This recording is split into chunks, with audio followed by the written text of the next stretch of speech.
Vichocheo hivyo vinaweza kuweka katika makundi matatu. Kundi la kwanza linahusu mitandao ya kijamii ambayo kwa mujibu wa mashahidi waliokuja mbele ya tume, mitandao hiyo ilitumika kabla, wakati na baada ya uchaguzi mkuu kwa kiwango kikubwa kuliko ambavyo iliwahi kutokea nchini. Aidha, waliibuka wabuni mada kwenye mitandao, yani content creators, ikiwemo mada za kuhamasisha wananchi kutoshiriki uchaguzi mkuu au na kuhakikisha haufanyiki. Mitandao hiyo ilitumika pia kuandaa majukwaa ya majadiliano na kupanga mbinu na kuwaelekeza waliokubali kushiriki vurugu kwa kuzuia uchaguzi mkuu namna ya kufanikisha lengo hilo. Wapo pia mashahidi walioshiriki kufanya ghasia waliokuja mbele ya tume na kukiri kuwa baadhi yao walipewa simu maalum za mkononi na kupewa kazi ya kupiga picha na video za matukio kama vile majeruhi na vifo, au kupiga picha jirani na magari ya jeshi la ulinzi, sambamba na picha za maeneo mbalimbali ya wafanya ghasia walikuwa wamefanikiwa kufanya uratibu, na kisha picha hizo na video zote hizo kurusha moja kwa moja kwenye mitandao ya kijamii ili kuibua hasira za wananchi na kuwahamasisha nao wajitokeze kufanya ghasia kwa vile waliaminishwa kwamba jeshi la Tanzania liko upande wao. Kuhusu misingi ya kikanda, haki ya kukusanyika na kuandamana kwa amani imeelezwa katika mkataba wa Afrika wa haki za binadamu. Unathibitisha kuwa watu waliokuwa wakizunguka katika maeneo mbalimbali kama vile mitaani, vyuoni, kwenye masoko na stendi za mabasi, wakishawishi na kuwaandikisha watu mbalimbali kushiriki katika ghasia za wakati na baada ya uchaguzi mkuu.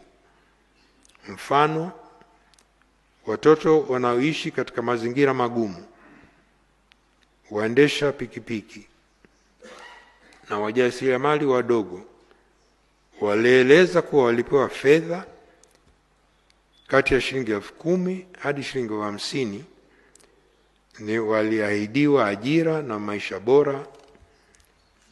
Ilielezwa zaidi kuwa kuanzia tarehe 12 Oktoba mwaka 2025 hadi tarehe 28 Oktoba waliwekwa pamoja kupewa mafunzo, kuandaliwa na kuhamasishwa kuwa sehemu ya kuanzisha na kushiriki ghasia siku hiyo.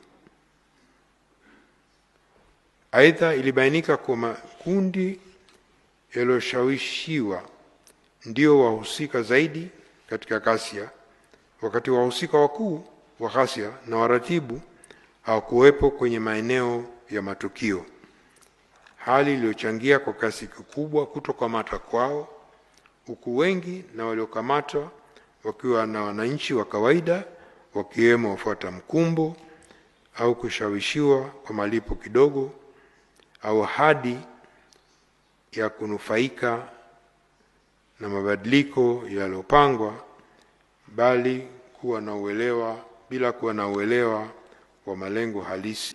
Tutakuwa tunajidanganya tusiposema ukweli kuwa yaliyotokea wakati ule yalitikisa taifa letu. Kwa kweli yalitutikisa. Waswahili tunasema kupotea njia ndio kujua njia. Tumegusa kala moto na tumejifunza. Tume imetueleza kwamba uchunguzi umebaini kuwa ghasia zilizotokea zilipangwa, ziliratibiwa, zilifadhiliwa na kutekelezwa na watu wenye mafunzo na vitendea kazi vya kufanyia uhalifu na uharibifu. Hali kadhalika imebaini kuwa malengo ya wahusika hao yalikuwa ni kuvuruga uchaguzi na kutengeneza ombwe la uongozi ili nchi isitawalike, na ndio maana ghasia zilianza siku ya uchaguzi. Ili kutimiza azma hiyo, tumeelezwa kuwa wahusika walilenga miundombinu muhimu na kuvuruga mfumo wa huduma za jamii ili kuathiri uchumi na kuidhoofisha serikali. Wataalamu wa sayansi za siasa mliopo hapa nasi na yoyote mwenye uelewa wa masuala ya uongozi wa nchi, mnaweza kutafakari nini kingetokea endapo malengo ya wahusika wa ghasia au vurugu zile yangefanikiwa. Bila shaka jitihada za vyombo kudhibiti ghasia na vurugu zile ndio imefanya Tanzania iwe leo ilivyo. Vinginevyo tungekuwa tunazungumza hadithi nyingine. Lakini hapa, mwenyekiti, haimaanishi kuwa kwa wale ambao tutabaini wamekiuka sheria na taratibu za kazi zao kwamba hatutawajibisha, tutawajibishana. Waheshimiwa viongozi na Watanzania wenzangu, kufuatia ghasia zile, kumekuwa na taarifa nyingi zilizotolewa bila usahihi. Makundi mbalimbali na baadhi ya watu mmoja walikuwa wakitoa takwimu za vifo na walioathirika bila ya kuwa na uhakika. Takwimu hizo ama zilikusudia kufifisha au kuzidisha, kutia chumvi kiwango cha madhara yaliyotokea. Wazee wetu walisema, kweli kidhihiri uongo hujitenga. Leo tumepokea takwimu zilizochambuliwa vizuri na tume hii.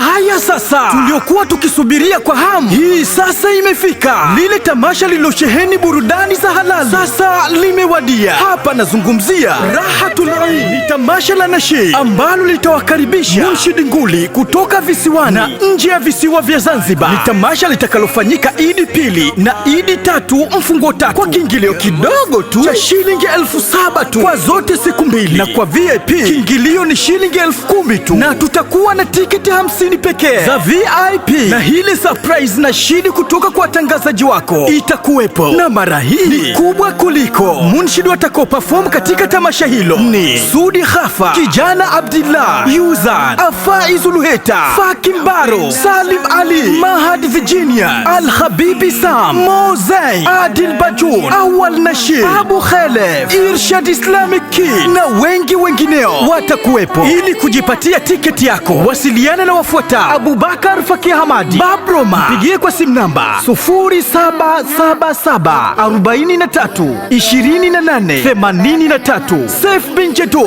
simu namba 0777 43 90 82. Ali Ngome Ali 0774 41 98 70. Adam Rajab Juma ARJ 0772 91 01 Alami bin Ali 0772 95 34. Saidi Ali, simu namba 0778 46 67 87, au fika katika ofisi zetu zilizopo Radio Al-Nur, Masjidi Swahaba, Mtoni Kidatu, Zanzibar. Nyote mnakaribishwa.